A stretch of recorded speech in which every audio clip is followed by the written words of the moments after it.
Assalamualaikum warahmatullahi wabarakatuh.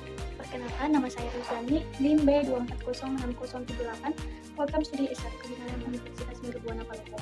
Di sini saya akan menjelaskan tentang kekuasaan politik dan kebijakan dalam pelayanan kebidanan. Sebelumnya, saya mengucapkan banyak terima kasih kepada Ibu Susianti SSTM Club selaku dosen pengampu pada mata kuliah kebijakan dalam pelayanan kebidanan. Kekuasaan politik dan kebijakan dalam pelayanan kebidanan. Evaluasi pelayanan kebidanan dalam multi perspektif, di mana pelayanan kebidanan adalah salah satu sektor penting dalam sistem kesejahteraan yang memiliki dampak langsung terhadap kesejahteraan ibu dan juga anak.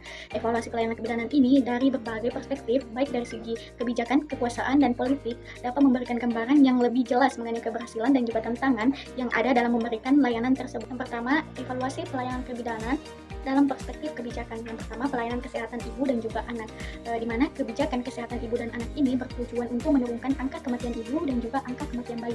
Dan juga evaluasi kebijakan ini dapat dilihat dari segi pencapaian indikator kesehatan seperti penurunan angka kematian ibu dan juga angka kematian bayi, serta peningkatan cakupan pelayanan kebidanan yang berkualitas. Selanjutnya, keberhasilan kebijakan kesehatan ibu dan anak. Program-program kesehatan ibu dan anak seperti pelayanan kesehatan ibu dan anak serta program KB telah menunjukkan beberapa hasil positif, namun evaluasi yang komprehensif menunjukkan bahwa dalam beberapa area masih terdapat tantangan besar dalam pencapaian keberhasilan yang merata, terutama di daerah terpencil. Yang kedua adalah evaluasi dalam perspektif politik. Yang pertama, dinamika politik dan dampaknya pada pelayanan kebidanan. Evaluasi politik terhadap pelayanan kebidanan juga mencakup analisis terhadap kebijakan pemerintah yang mempengaruhi distribusi sumber daya untuk pelayanan kesehatan, sehingga berakibat pada perubahan kebijakan yang terlalu sering mengakibatkan kebijakan pelayanan kebidanan yang tidak konsisten dan sulit untuk diimplementasikan dalam jangka panjang. Yang ketiga, evaluasi dalam perspektif kekuasaan. Yang pertama, kekuasaan pemerintah dalam pengelolaan pelayanan kebidanan. Dalam konteks pelayanan kebidanan, kekuasaan pemerintah berperan dalam menetapkan kebijakan, mengalokasikan anggaran, serta mengatur distribusi tenaga kesehatan termasuk bidan. Evaluasi kekuasaan ini akan melihat sejauh mana pemerintah melalui lembaga-lembaga terkait seperti Kemenkes dapat mengelola pelayanan kebidanan dengan efektif dan juga efisien. Yang kedua, kekuasaan dalam pengaturan standar pelayanan kebidanan. Kekuasaan juga mencakup kemampuan pemerintah untuk menetapkan dan mengawasi standar pelayanan kebidanan yang harus dipenuhi oleh tenaga kesehatan.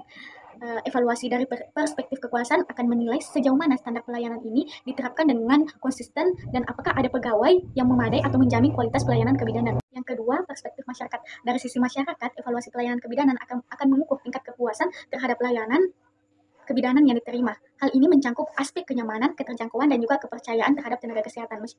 Masyarakat, terutama ibu hamil dan juga keluarga, perlu merasa aman dan puas dengan pelayanan kebidanan yang telah diberikan. Ada beberapa dimensi dalam mutu pelayanan kebidanan. Yang pertama, kompetensi teknis, di mana kompetensi teknis pelayanan kebidanan ini meliputi keterampilan, kemampuan, dan penampilan kinerja provider. Kemudian yang kedua, ada keterjangkauan akses. Ini mempunyai arti bahwa pelayanan kebidanan harus dapat terjangkau oleh semua lapisan masyarakat tanpa terhambat oleh faktor geografi, ekonomi, dan juga sosial. Yang ketiga, ada efektivitas. Pelayanan kebidanan harus efektif, artinya asuhan kebidanan yang diberikan harus mampu menangani kasus fisiologi kebidanan dan mampu mendeteksi gejala patologis kebidanan yang tepat. Kemudian yang keempat, ada efisiensi, di mana pelayanan kebidanan yang efisien dapat melayani klien lebih banyak. Pelayanan kebidanan yang memenuhi standar pelayanan umumnya tidak mahal, nyaman bagi klien, waktu efektif, dan menimbulkan resiko minimal bagi klien. Kemudian yang kelima, ada kesinambungan. Kesinambungan pelayanan kebidanan artinya klien dapat dilayani sesuai dengan kebutuhannya, termasuk kebutuhan rujukan bila diperlukan. Kemudian yang keenam, ada kenyamanan, di mana kenyamanan artinya pelayanan kebidanan harus aman, baik bagi provider maupun klien maupun masyarakat sekitarnya. Kemudian yang ketujuh adalah kenyamanan. Kenyamanan ini berhubungan dengan kepuasan klien, sehingga mendorong klien untuk datang kembali ke tempat pelayanan kebidanan tersebut. Kemudian yang kedelapan itu adalah informasi. Pelayanan kebidanan yang bermutu harus dapat memberikan informasi yang jelas tentang apa, kapan, dan di mana, serta bagaimana pelayanan kebidanan itu. Kemudian yang kesembilan adalah ketepatan waktu.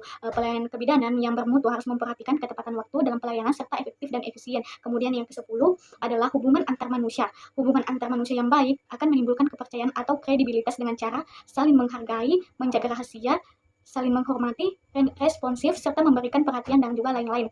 Hubungan antar manusia ini merupakan interaksi yang positif antara provider dan juga klien. Itulah yang sempat saya sampaikan. Semoga dapat bermanfaat. Wassalamualaikum warahmatullahi wabarakatuh.